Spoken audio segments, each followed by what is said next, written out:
அன்பின் வணக்கம். நாள் 229. கவிதை 229. கவிஞர் ச. மோகனப்பிரியா. கவிதை சொற்கள்.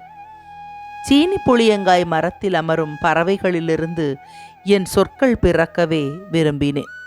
சுருளச் சிவந்த அதன் கனிகளில் விளையும் சொற்களையே நான் எழுத விரும்பினேன்.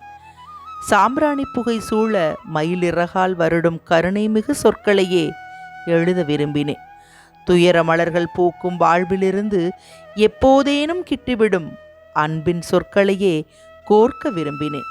ஆனால் மலரும் முன் பழுப்பேறி விழும் செம்பருத்தி மொக்கிலிருந்து என் சொற்கள் உதிர்கின்றன. பிரிவுகளில் தனிமை படர்ந்த சிதிலமடைந்த வீட்டின் அழுகுரலிலிருந்து அவை தேம்புகின்றன.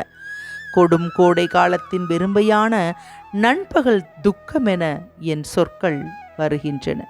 மேலும் உங்களின் கட்டை விரல்களால் நசுக்கப்படும் சிவப்பெரும்பின் உடையாத ஒரு காலென நிமிர்கின்றன என் சொற்கள். தேன்கூட்டிற்காக கவிதையை வாசித்தவர் ரே. விஜயலட்சுமி.